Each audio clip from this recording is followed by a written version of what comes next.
அகிலத்தின் அன்பான சொந்தங்களுக்கு இனிய வணக்கம். இன்றைய இலங்கையின் பிரதான செய்திகள். முதலில் தலைப்புச் செய்திகள். டேன் பிரியசாத் படுகொலை பிரதான சந்தேக நபர் கைது. நாட்டில் பல மணி நேரம் ஏற்பட்ட திடீர் மின்தடை, வெளியாகியுள்ள உண்மை காரணம். டேன் பிரியசாத்தின் கொலையை தொடர்ந்து வெளியான குரல் பதிவு. போலீசாருடன் இணைந்து இராணுவத்தினர் அதிரடி நடவடிக்கை. நாட்டு மக்களுக்கு போலீசார் விடுத்துள்ள கடுமையான எச்சரிக்கை. யாழ்ப்பாணத்தில் வாக்களிப்பு நிலையங்கள் தொடர்பில் அரசு அதிபர் வெளியிட்ட தகவல்.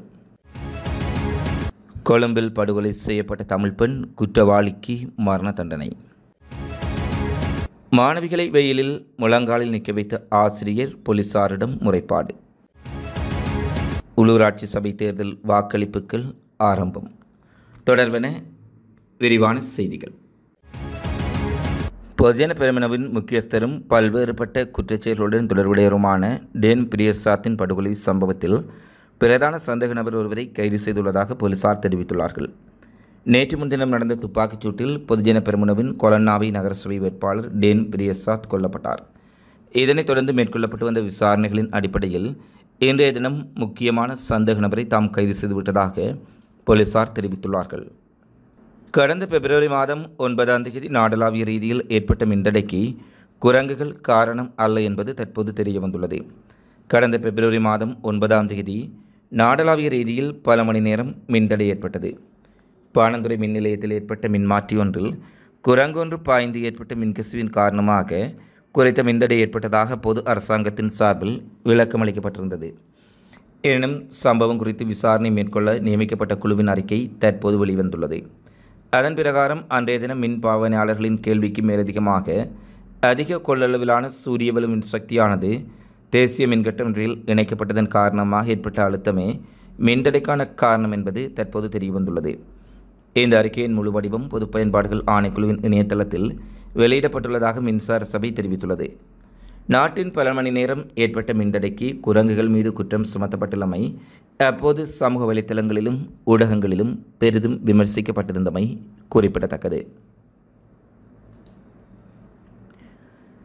அரசியல் மற்றும் பொதுஜன பெரமுனவின் டேன் பிரியசாத் படுகொலை செய்யப்பட்ட சம்பவத்தை தொடர்ந்து சர்ச்சைக்குரிய குரல் பதிவு ஒன்று வெளியாகியுள்ளது. பிரபல பாதாள தலைவர்களில் ஒருவரான கஞ்சிபானி இம்ரான் இந்த குரல் பதிவில் பேசியுள்ளதாக சந்தேகிக்கப்படுகின்றது. இதன் அடிப்படையில் டேன் பிரியசாத்தின் கொலை கஞ்சிபானி இம்ரான் அல்லது வெளிநாட்டில் உள்ள பாதாள குழு உறுப்பினர்களால் திட்டமிடப்பட்டதா என்ற சந்தேகம் தற்போது வெளியிடப்பட்டுள்ளது. கஞ்சிபானி இம்ரான் உள்ளிட்ட பாதாள குழு செயற்பாட்டாளர்களுக்கு எதிராக டேன் பிரியசாத் தீவிரமாக செயற்பட்டுள்ளதாகவும் இவர்களுக்கிடையே மோதல் நிலவியதாகவும் தெரிவிக்கப்படுகின்றது. பாதாள குழு தலைவர்களை நாட்டுக்கு கொண்டுவர நடவடிக்கை எடுக்கப்பட வேண்டும் என டேன் பிரியசாத் கோரியிருந்தார். இந்நிலையில் கஞ்சிபானி இம்ரானின் என்று சந்தேகிக்கப்படும் உறுதிப்படுத்தப்படாத குரல் பதிவு ஒன்று சமூக ஊடகங்களில் பகிரப்பட்டுள்ளது. மற்றொரு நபருடன் கஞ்சிபானி உரையாடுவதாக இந்த குரல் பதிவு அமைந்துள்ளது. இதை பற்றி பேசி வேலையில்லை. இவர்கள் பலனற்றவர்கள். இவர்கள் அரசாங்கத்திற்கும் சுமையானவர்கள். கொலை செய்தோமா இல்லையா என கேட்க வேண்டாம், முன்கூட்டியே கொண்டிருக்க வேண்டும் என்று அந்த குரல் பதிவில் கஞ்சிபானி இம்ரான் வெளியிட்டுள்ளமை பெரும் சந்தேகங்களை ஏற்படுத்தியிருப்பதுடன் இந்த குரல் பதிவின் பின்னணியில் கொலைக்கான காரணங்கள் உள்ளதா என்ற கோணத்திலும் போலீசார் விசாரணைகளை ஆரம்பித்துள்ளதாக தெரிவித்துள்ளார்கள். ரயில் மூலம் போதைப்பொருள் கடத்தல் மற்றும் பல்வேறு குற்றச்செயல்களில் ஈடுபட்டவர்களை கைது செய்வதற்காக மேற்கொள்ளப்பட்ட சிறப்பு நடவடிக்கையில் 15 சந்தேக நபர்கள் கைது செய்யப்பட்டுள்ளதாக போலீசார் தெரிவித்துள்ளார்கள். குறித்த சந்தேக நபர்களில் 3 பேர் ஐஸ் போதைப்பொருள் வைத்திருந்ததாக கூறப்பட்டுள்ளது. எந்தவித சந்தேகமும் ஏற்படாத வகையில் ரயில் மூலம் போதைப்பொருள் கொண்டு செல்லப்படுவதாக கனேமுல்ல போலீஸ் நிலைய பொறுப்பதிகாரி தெரிவித்துள்ளார். மேலும் இரவில் பல்வேறு பகுதிகளில் குற்றங்களை செய்து பின்னர் ரயிலில் பயணம் செய்வதாகவும் அவர் குறிப்பிட்டுள்ளார். போலீசாருக்கு கிடைத்த தகவலுக்கமைய கனேமுல்ல, ஜாகுட மற்றும் மலககுட ரயில் நிலையங்களில் இறங்கும் மக்களை குறிவைத்து சுற்றிவளைப்பு நடவடிக்கை மேற்கொள்ளப்பட்டது. அதற்கமைய நேற்று அதிகாலை மற்றும் மாலையில் வியாங்குட இராணுவ முகாமை சேர்ந்த 15 அதிகாரிகள் மற்றும் கனேமுல்ல போலீஸ் நிலையத்தை சேர்ந்த 20 அதிகாரிகள் கொண்ட குழுவால் அந்த ரயில் நிலையங்களை குறிவைத்து சோதனை நடவடிக்கை மேற்கொள்ளப்பட்டதாக போலீசார் தெரிவித்துள்ளார்கள். பாதுகாப்பு தலைக்கவசம் அணிந்து சந்தேகத்துக்கிடமான முறையில் நடந்து கொள்ளும் நபர்கள் சோதனைக்குட்படுத்தப்படுவார்கள் என போலீசார் எச்சரிக்கை விடுத்துள்ளார்கள். அறிக்கை ஒன்றை வெளியிட்டு போலீஸ் தலைமையகம் இதனை தெரிவித்துள்ளது. அத்துடன் இந்த விடயத்தை போலீஸ் தலைமையகம் அனைத்து போலீஸ் அதிகாரிகளுக்கும் அறிவுறுத்தியுள்ளது. மோட்டார் சைக்கிளில் பயணிக்காத போது பாதுகாப்பு தலைக்கவசம் அணிந்து சந்தேகத்துக்கிடமான முறையில் நடந்து கொள்ளப்படுவது கண்டறியப்பட்டால் அந்த நபரையும் அவரது உடைமைகளையும் ஆய்வு செய்யுமாறு அனைத்து போலீஸ் அதிகாரிகளுக்கும் போலீஸ் தலைமையகம் அறிவுறுத்தியுள்ளது. கடந்த காலங்களில் நாட்டின் பல்வேறு பகுதிகளில் துப்பாக்கிச்சூட்டு சம்பவங்கள் மற்றும் கொலைகள் உள்ளிட்ட குற்றங்களை செய்த நபர்கள் தலை மற்றும் முகங்களை மறைக்கும் வகையிலான கருப்பு கண்ணாடி அமைந்த தலைக்கவசங்களை அணிந்திருப்பது அவதானிக்கப்பட்டுள்ளதாக போலீசார் தெரிவிக்கின்றனர். மேலும் மோட்டார் சைக்கிளில் செல்லும் போதே தலைக்கவசம் அணிவது கட்டாயம் என்றாலும் அது சாரதி மற்றும் பின்னால் அமர்ந்திருப்பவரின் பாதுகாப்புக்காக மட்டுமே என அவர்கள் குறிப்பிட்டுள்ளார்கள். யாழ்ப்பாணம் மாவட்டத்தில் இதுவரை 52 தேர்தல் விதிமுறை மீறல் தொடர்பில் முறைப்பாடுகள் பதிவு செய்யப்பட்டுள்ளதாக யாழ் மாவட்ட தெரிவித்தாட்சி அலுவலர் மருதலிங்கம் பிரதீபன் தெரிவித்துள்ளார். யாழ்ப்பாணம் மாவட்ட செயலகத்தில் ஊடகங்களுக்கு கருத்து வெளியிடும் போதே அவர் மேற்கண்டவாறு தெரிவித்துள்ளார். மேலும் யாழ்ப்பாணம் மாவட்டத்தில் 292 வாக்களிப்பு நிலையங்கள் தபால் மூல வாக்களிப்புக்காக அமைக்கப்பட்டுள்ள நிலையில் 21,064 பேர் யாழ் மாவட்டத்தில் தபால் மூலமாக வாக்களிப்பதற்கு தகுதி பெற்றுள்ளார்கள் என அவர் தெரிவித்துள்ளார். யாழ் மாவட்டத்தில் 17 உள்ளூராட்சி மன்றங்களுக்கான தேர்தல் 243 வட்டாரங்களில் நடைபெற இருக்கின்றது. யாழ்ப்பாணம் மாநகர சபை 3 நகர சபைகள் 13 பிரதேச சபைகளுக்குமாக 17 சபைகளுக்கு இந்த தேர்தல் நடத்தப்பட உள்ளது. இந்த தேர்தலுக்காக 517 வாக்களிப்பு நிலையங்கள் தயாராகி கொண்டிருக்கின்றது. மொத்த வாக்காளர் எண்ணிக்கை 5 லட்சம் வரை காணப்படுகின்றது.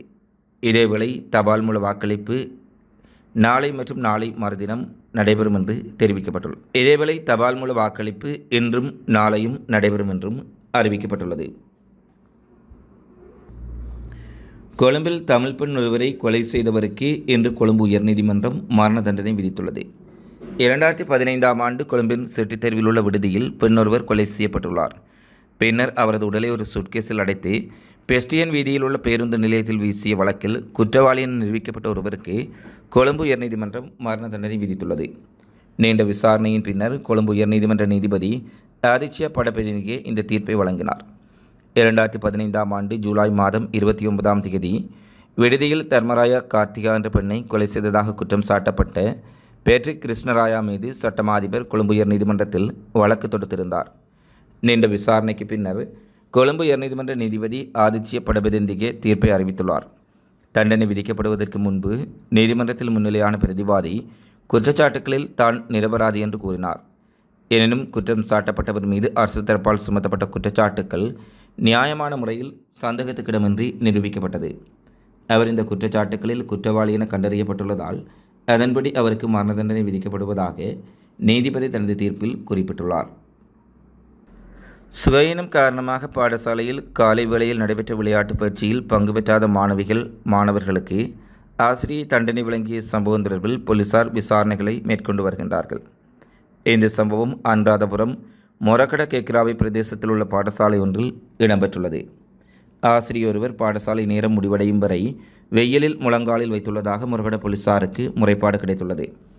6ஆம் வகுப்பில் கல்வி கேட்கும் மாணவிகளே இந்த சம்பவத்துக்கு முகம் கொடுத்துள்ளார்கள். இது தொடர்பில் மாணவர்களின் பெற்றோர்கள் சிலர் மொரகட போலீஸ் நிலையத்தில் முறைப்பாடு அளித்துள்ளார்கள். இந்த சம்பவம் தொடர்பில் மொரகட போலீசார் விசாரணைகளை மேற்கொண்டிருப்பதாக தெரிவித்துள்ளார்கள். இத்துடன் இலங்கையின் இன்றைய பிரதான செய்திகள் நிறைவடைகின்றன. தொடர்ந்தும் இலங்கை செய்திகளை உடனுக்குடன் அறிந்து கொள்ள அகிலம் நியூஸுடன் இணைந்திருங்கள். இந்த காணொளி பதிவு தொடர்பிலான உங்களது மதிப்புமிக்க கருத்துக்களை தவறாமல் கமெண்ட்ஸில் பதிவிடுங்கள். மீண்டும் அடுத்த காணொளியில் சந்திப்போம். நன்றி, வணக்கம். அகிலம் மாற்றத்திற்கான மக்கள் குரல். இந்த வீடியோ பிடிச்சிருந்தா லைக் பண்ணுங்க, கமெண்ட் பண்ணுங்க, ஷேர் பண்ணுங்க. மறக்காம கீழே இருக்க பெல் ஐகானை கிளிக் பண்ணுங்க.